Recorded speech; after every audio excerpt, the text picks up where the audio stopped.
خلیفہ کے ہم ہیں خلیفہ ہمارا، وہ دل ہے ہمارا آقا ہمارا، ہمارا ہمارا خلیفہ ہمارا، وہ دل ہے ہمارا آقا ہمارا، وہ دل ہے ہمارا آقا ہمارا۔ بسم اللہ الرحمن الرحیم۔ السلام علیکم ورحمۃ اللہ وبرکاتہ and welcome back to This Week with Huzur. Earlier this week, Hadr Amir al-Mu'mineen Ayyadullah Ta'ala bin-Nasrih al-Aziz graciously granted a mulaqat to a delegation of Waqf-e-Nau boys from Belgium. In addition, team members of additional Wakalat-e-Tasneef from the USA had the blessing of having a mulaqat with beloved Huzur. We begin with Sunday's mulaqat, where Hadrat Khalifatul Masih Ayyadullah Ta'ala bin-Nasrih al-Aziz graciously granted a mulaqat to Waqf-e-Nau boys from Belgium. On the 31st of May, Waqf-e-Nau from Belgium had the blessing of having a mulaqat with Hazrat Khalifatul Masih V Ayyadullah Ta'ala bin-Nasrih al-Aziz. The Waqf-e-Nau had travelled especially for the mulaqat which took place in Islamabad. During the mulaqat, they all had the opportunity to introduce themselves. پھر کیا بننا ہے تم نے؟ ایک جج بننا چاہتا جج بننا ہے، بیٹھ جاؤ، اچھی بات ہے۔ اچھا، پھر انصاف کرنا، جی لوگوں کے حق میں صحیح فیصلے کرنا ہے۔ جی میرا نام رانا سفیر علی ہے اور میں ایک سیاستدان بننا چاہتا اچھا، جھوٹ نہ بولنا، سیاستدان تم بن جاؤ شک۔ ہوں۔ سیاستدان جھوٹ بڑا بولتے ہیں، سچ کے خاطر لڑنا ہے اور ہر ایک کو سچائی کا پیغام دینا ہے، ٹھیک ہے؟ پھر تو تم سیاستدان بن جاؤ۔ تو اس سے بہتر ہے تم جو گورنمنٹ سروس ہے نا، بیوروکریسی، اس میں جاؤ۔ پولیٹکس میں بعد میں آپ ہی آ جاؤ۔ پولیٹیشنس کو کنٹرول کرنے کے لیے بہتر ہے کہ سول سروس جو ہوتی ہے نا، گورنمنٹ سروس مسلم منسٹریز کی، اس کے لیے پڑھائی کرنے کی کوشش کرو، اس کا امتحان دو، ٹھیک ہے؟ جزاک اللہ۔ During the mulaqat, the Waqf-e-Nau were also able to ask questions on a range of religious and contemporary topics. کہ سائنٹسٹ بن کے جماعت کی کیسے خدمت کی جا سکتی ہے؟ سائنٹسٹ بنو، پھر اچھی کوئی ایسی چیز ایجاد کرو جس سے جماعت کو بھی فائدہ ہو، دنیا کو بھی فائدہ ہو۔ کوئی تم انسانیت کے لیے کام کرو گے نا سائنٹسٹ بن کے، تو اس سے پھر لوگوں کو پتہ لگے گا کہ تم احمدی ہو، اور جب احمدیت کا پتہ لگے گا تو اس سے تمہیں تبلیغ کا رستہ بھی کھلے گا۔ وہی تمہاری خدمت ہے جماعت کی۔ انسانیت کی خدمت کر لو، وہی جماعت کی خدمت ہے۔ ٹھیک ہے، سائنسدان کو انسانوں کا خدمت گزار ہونا چاہیے، ٹھیک ہے؟ ٹھیک ہے۔ میرا سوال یہ ہے کہ آج کل ADHD اور کنسنٹریشن کی پرابلمس بہت سے لوگوں میں ہوتی ہے، اس سلسلے میں آپ کی کیا نصیحت ہے؟ ذرا سا کوئی بچہ ہائپر ہو جائے نا تو سائیکائٹرسٹ کے پاس چلے جاؤ نا، تو وہ کہتے ہیں تم سے ADHD ہو گیا یا آٹسٹک ہو گیا یا فلاں ہو گیا، اس طرح کی باتیں کرنے لگ جاتے ہیں سائیکائٹرسٹ۔ نارمل بچے ہوتے ہیں، ایکٹیو بھی ہوتے ہیں، اس لیے بچوں کو نارمل اسکولوں میں داخل کرانا چاہیے اور ان کو پڑھنے کا موقع دینا چاہیے ماں باپ کو، اور تمہیں فکر نہیں کرنی چاہیے۔ بعد میں جا کے کہتے ہیں بعض لوگ کہ ہمیں تو بچپن میں پتہ نہیں لگا، بڑے ہو گئے، بچے ہو گئے، بچے بھی بڑے ہو گئے، تب ڈاکٹر ہمیں کہتا ہے تم تو ADHD یا تمہیں فلاں چیز تھی۔ ڈاکٹروں نے اپنا صرف پیسے کمانے کا ذریعہ بنایا ہوا اور کچھ بھی نہیں ہوتا۔ ہاں، بہت کم مریض ہوتے ہیں جن کو ہوتا ہے، ان کا علاج کرانا چاہیے۔ تو ہائپر ہوتے ہیں، کوئی بات نہیں۔ پاکستان میں دوسرے غریب ملکوں میں تو پتہ بھی نہیں لگتا ہائپر ہو رہے ہیں بچے ہیں، اور پڑھ لکھ بھی جاتے ہیں، انجینئر بھی بن جاتے ہیں، ڈاکٹر بھی بن جاتے ہیں، سب کچھ ہوتا ہے۔ تو یہاں یوں ہی کہتے رہتے ہیں ADHD ماں باپ کو پریشان کرنے کے لیے۔ کوئی ایک آدھا ہوتا ہے مریض، 100 میں سے 10 مریض ہوتے ہوں گے، اور 90 کو ڈاکٹر یوں ہی کہہ دیتے ہیں کہ تم ADHD ہے، ٹھیک ہے؟ پریشان نہ ہو۔ اللہ تعالیٰ قرآن کریم میں فرماتا ہے کہ وہ شرک کے علاوہ تمام گناہ معاف کرتا ہے۔ میرا سوال یہ ہے کہ بہت بڑے گناہ جیسے کسی کا قتل وغیرہ کیوں معاف ہو سکتے ہیں جبکہ شرک معاف نہیں ہوتا؟ شرک اللہ تعالیٰ کہتا ہے کہ اگلے جہان جا کے نا، میں پھر کیونکہ وہ میرے مقابلے پہ آئے تھے نا، تو قاتل جو ہے وہ بھی بعض دفعہ شرک کر رہا ہوتا ہے۔ وہ یہ کہتا ہے کہ میں کسی کو مار بھی سکتا ہوں، زندہ بھی رکھ سکتا ہوں۔ حضرت ابراہیم کے جو مقابلے میں بادشاہ آیا تھا، اس نے بھی یہی کہا تھا، ٹھیک ہے؟ اس لیے اللہ تعالیٰ کہتا ہے تم کہتے ہو نا میں اللہ تعالیٰ کے مقابلے پہ آیا ہوا ہوں، اس لیے اللہ تعالیٰ کے مقابلے پہ کراؤ گے تو پھر ٹھیک ہے، تمہیں معاف نہیں کروں گا میں۔ باقی گناہ جو ہیں دوسرے، قتل بھی ہے، اگر انسان معافی مانگ لے تو اللہ تعالیٰ معاف کر دیتا ہے۔ ایک شخص تھا، اس نے 99 قتل کر دیے، پھر اس کو خیال آیا کہ میں معافی مانگوں اللہ تعالیٰ سے۔ وہ معافی مانگنے کے لیے کہ بزرگ کے پاس گیا، کس طرح معافی مانگوں؟ انہوں نے کہا کہ تم نے اتنے قتل کر دیے، تم معاف نہیں ہو سکتے۔ اس نے اس کو بھی قتل کر دیا کہ چلو 99 سے 100 پورے ہو گئے۔ اس کے بعد پھر اس نے کہا بخشش کا ذریعہ، ایک بزرگ سے پوچھا، اس نے کہا ہاں فلاں جگہ ایک بزرگ ہے، اس کے پاس جاؤ، وہ تمہیں بتا دے گا راستہ بخشش کا۔ تو وہ جا رہا تھا تو راستے میں وہ مر گیا خود بھی۔ جب مر گیا تو پھر دوزخ کے فرشتے جو جہنم میں لے جانے والے تھے وہ بھی آ گئے، اور جنہوں نے جنت میں لے جانا تھا وہ بھی آ گئے۔ انہوں نے آپس میں بحث شروع کر دی۔ جنت والا کہہ رہا تھا کیونکہ یہ نیکی کرنے کی طرف جا رہا تھا، اپنے گناہ معاف کرنے کی سوچ رکھتا تھا، اللہ تعالیٰ کا خوف اس کے دل میں پیدا ہوا، اس لیے میں اس کو جنت میں لے کے جاؤں گا۔ دوزخ والا کہتا ہے نہیں، اس نے 100 قتل کر دیے ہیں، اس کو میں دوزخ میں لے کے جاؤں گا۔ اگر فیصلہ ہوا کہ فاصلہ ناپا جائے، جب فاصلے ناپے لگے کہ جنت کی طرف زیادہ قریب ہے یا دوزخ کی طرف، تو اللہ تعالیٰ نے ایسے حکمت کی کہ جو فیصلہ اس نے طے کر لیا تھا نا اللہ کے معافی کی طرف آنے کا، وہ فاصلہ جو تھا وہ قریب تھا زیادہ معافی کا، تو فیصلہ ہوا کہ وہ جنت میں چلا جائے گا۔ تو اللہ تعالیٰ کہتا ہے اگر تم معافی مانگ رہے ہو قتل کرنے کے بعد تو میں تمہیں معاف کر دوں گا، لیکن شرک کرنے والا جو ہے وہ آخر وقت تک مشرک ہی رہتا ہے۔ لیکن اگر ایک ایسا شخص جو آخری وقت میں مشرک بھی ہو معافی مانگ لے تو اللہ تعالیٰ اس کو بھی معاف کر دیتا ہے۔ لیکن سزا اگر کسی کو دینی ہے تو اللہ تعالیٰ تھوڑی بہت سزا تو ہر ایک کو دیتا ہے۔ اگر کوئی معافی نہیں بھی مانگتا لیکن اس نے کوئی نیکیاں بھی اگر کی ہوئی ہیں تو پھر اللہ تعالیٰ ان نیکیوں کا اجر بھی دیتا ہے اور اس کے گناہوں کا وزن کم کر دیتا ہے۔ بہرحال قاتل اگر معافی نہیں مانگ رہا تو اللہ تعالیٰ اس کو بھی سزا دے گا، اگر وہ معافی مانگ رہا ہے تو اللہ تعالیٰ رحمان بھی ہے، اللہ تعالیٰ کی صفت رحمانیت بھی ہے نا، تو معاف کرنے والا بھی ہے۔ تو جو معاف کرنے والا بھی ہے، رحمانیت کی جذبہ بھی ہے، تو وہ اللہ تعالیٰ اس صفت کو استعمال کرتا ہے اور ان کو معاف کر دیتا ہے۔ اور جو بالکل قاتل ہے، ظلم کرنے والے ہیں، ان کو اللہ تعالیٰ معاف نہیں کرتا۔ ویسے تو ایک وقت میں ایسا آئے گا، آنسر نے فرمایا کہ یا اللہ تعالیٰ نے فرمایا کہ جہنم خالی ہو جائے گی، سارے لوگ ہی جنت میں چلے جائیں گے، ٹھیک ہے، سب سزائیں بھگت کے نا تھوڑی تھوڑی، جس طرح ہسپتال میں جاتے ہیں علاج کراتے ہیں نا، مریضوں کا علاج ہوتا ہے، جو ٹھیک ہوتا ہے تو ہسپتال سے فارغ ہو جاتا ہے، اس طرح ہی جنت میں چلے جائیں گے لوگ جہنم سے فارغ ہو کے، اپنے سزائیں بھگت کے، جیل کاٹ کے، ٹھیک۔ حضرت مسلم اور رضی اللہ تعالیٰ عنہ نے فرمایا کہ ایک وقت آئے گا جب دنیا ایک نئے نظام کو تلاش کرے گی، تو اس وقت جماعت احمدیہ دنیا کو نظام نو دے گی۔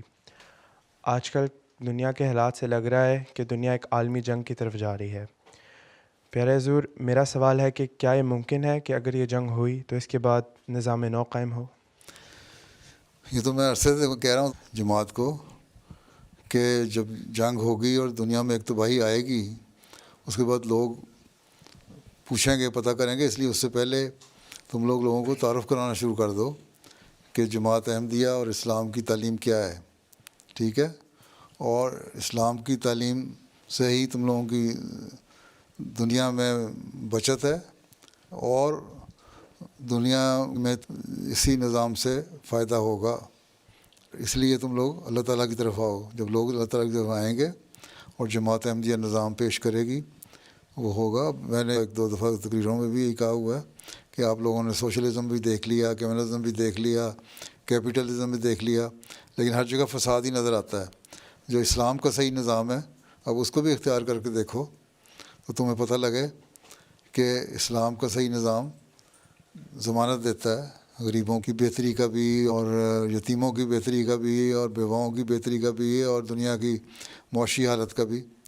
تو اگر تم لوگ ابھی سے لوگوں کو بتاتے رہو کہ اقتصادی نظام، اکنامک سسٹم جو ہے وہ کیا ہے اسلام کا، اور روحانی سسٹم جو ہے وہ کیا ہے اسلام کا، ان دونوں پہ چلو گے تو تمہاری بچت ہے، نہیں تو نہیں۔ وہ پھر جب لوگ بچ جائیں گے ان کو تبلیغ کر کے بتانا کہ اب اس نظام کی طرف آ جاؤ، یہ نظام دیکھ کے تم نے تباہی کر لی، اب آ جاؤ اس طرف۔ جزاکم اللہ خیر حضور. جب نماز کے دوران ہم سے کوئی غلطی ہو جائے تو دیکھا گیا ہے کہ سجدہ سہو یعنی 2 سجدے کرنے پڑتے ہیں، اس کے پیچھے کیا حکمت ہے؟ جزاکم اللہ. غلطی ہو جائے تو 2 سجدے کر کے معافی مانگ لیتے ہیں اللہ تعالیٰ سے کہ غلطی ہو گئی. ہر انسان سے غلطی ہو سکتی ہے نا، تمہیں غلطی ہو سکتی ہے تو غلطی کا مداوع یہ ہے کہ تم 2 سجدے کرو اور نماز میں جو غلطی ہو گئی ہے اللہ تعالیٰ سے کہو کہ ہمارے سے غلطی ہو گئی، ہمیں معاف کر دے. بس حکمت یہی ہے. غلطی ہونے کی کچھ نہ کچھ تو کرنا چاہیے نا. تمہارے سے کوئی غلطی ہو جائے تم ٹیچر کو کہتے ہیں نا غلطی ہو گئی سوری، ہاں تو 2 سجدے سوری ہے. جی ٹھیک ہے. ٹھیک ہے. احادیث میں آتا ہے کہ حضرت رسول کریم صلی اللہ علیہ وسلم عید الاضحیٰ کے دن قربانی سے پہلے کچھ نہیں کھاتے تھے.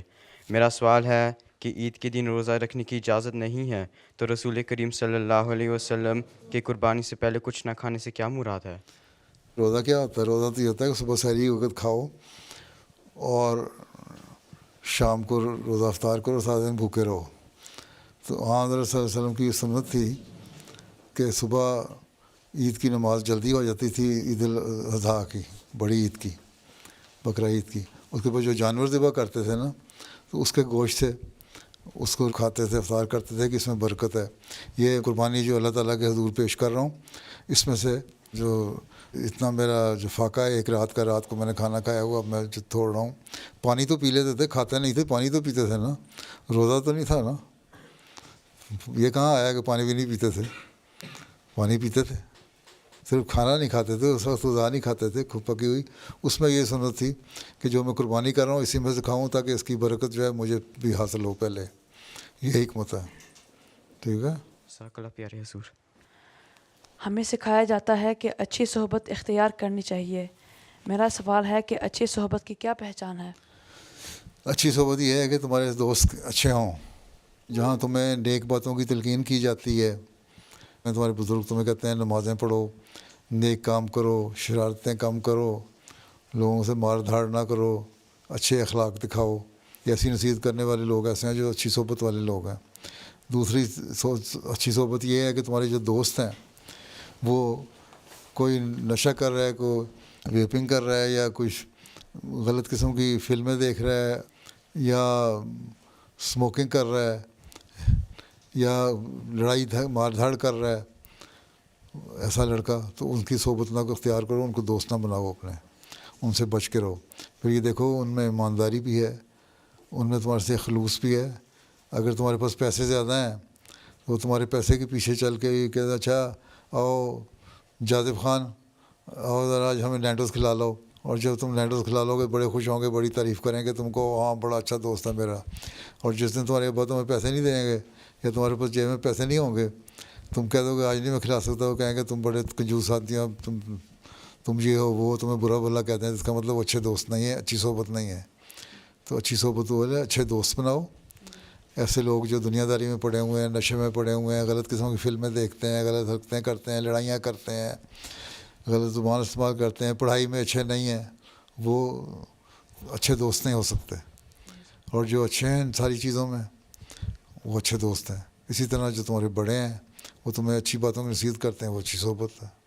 ٹھیک. جزاکم اللہ پیارے حضور. میں اللہ تعالیٰ کے فضل سے قرآن کریم حفظ کرنے کی کوشش کر رہا ہوں. اچھا ماشاء اللہ. آج کل پڑھائی کے بوجھ کی وجہ سے مجھے اس کوشش میں کچھ مشکل کا سامنا ہو رہا ہے. پیارے حضور سے رہنمائی کی درخواست ہے کہ میں اپنے باقی کاموں کے ساتھ ساتھ قرآن کریم کو حفظ کرنے میں کیسے کامیاب ہو سکتا ہوں.